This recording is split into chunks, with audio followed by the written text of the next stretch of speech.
Gilles Bourdet, que pensez-vous du phénomène des orbes?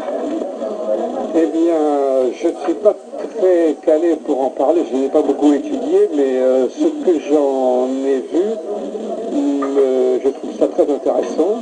Oui. Et j'étais en particulier intéressé par ce voyage que nous avons fait ensemble dans cette maison près de Chambéry, où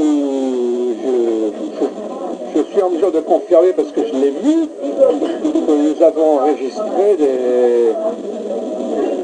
énormément de phénomènes lumineux, des orbes, des choses très bizarres, vues par caméra infrarouge et par appareil photo électronique. Une question par rapport à votre vécu d'ufologue. Pensez-vous que les orbes puissent être un phénomène qui puisse être, rattaché de manière ou d'une autre au phénomène OVNI, ou pour vous, est-ce que c'est quelque chose de totalement différent? Alors voilà, ça c'est une bonne question.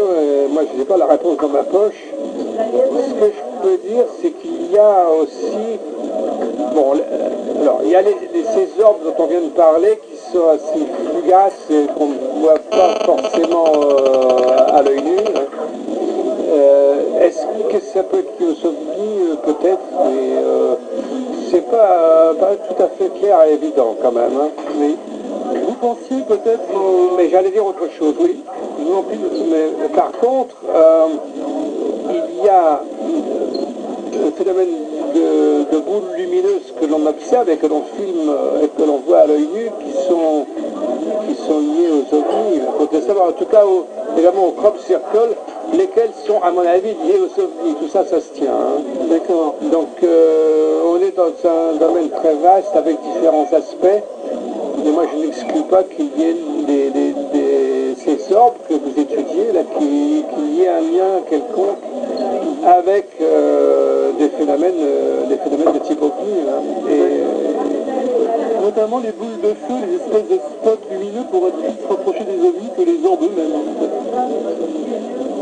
Oui, voilà. En fait, moi j'ai un peu étudié la question pour réfuter des sceptiques sur les crop circles. J'ai même fait un article, je vais le mettre sur mon blog d'ailleurs, qui a été publié dans la revue Lumière dans la nuit d'ailleurs, qui récapitule pas mal d'observations de boules lumineuses vues, photographiées et même filmées à proximité ou carrément au-dessus de crop circle, principalement en Angleterre, mais aussi, je crois, dans d'autres pays. Et le rôle de ces boules, c'est-à-dire elles participent à la création du crop? Eh ben, il y a des, oui, il y a des cas où on a nettement l'impression que ces boules qu'on a vu tourner au-dessus d'un champ ont provoqué l'apparition d'un crop circle. Alors il y a une vidéo comme ça, mais alors malheureusement elle est controversée. Il y a des gens qui prétendent que ce sont eux qui l'ont faite. Moi je ne suis pas si sûr que cela, parce que ça c'est un argument classique des sceptiques, qui est de dire mais c'est moi qui ai fait cela. On ne le prouve pas, mais tout le monde dit ah bon ben voilà, ça y est, c'est réglé. Et c'est beaucoup plus compliqué que ça en fait. Et à l'instar des ovnis, bon les orbes, on peut avoir des confusions avec de la poussière, bien sûr, c'est un grand débat. Certaines photos s'expliquent parfaitement, bien sûr, même certains films, mais pas tous. Alors voilà, il y a aussi le fait qu'il peut y avoir des anomalies comme simplement des poussières ou aussi des insectes, des moustiques qui passent devant la caméra. Hein. Ça peut être le cas de ces fameux rods. Il y a eu toute une mode de ce qu'on appelle les rods. Les rods, c'est une petite tige, c'est une petite tigelle qui passe à toute vitesse devant la caméra. Ça peut très bien être des moustiques ou des poussières. Hein. Oui. Donc ça m'intéresse pas tellement, les rods.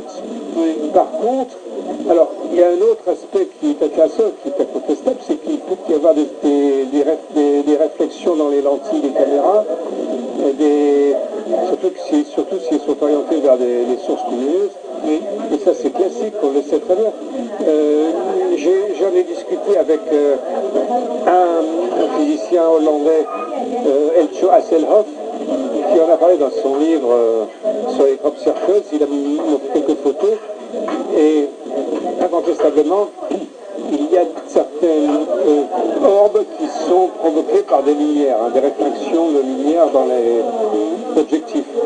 Mais ça ne peut absolument pas expliquer tout ce que l'on voit, notamment ces apparitions fugaces comme nous en avons vu là près de Chambéry, et qu'on enregistre seulement dans les conditions spéciales, notamment en infrarouge.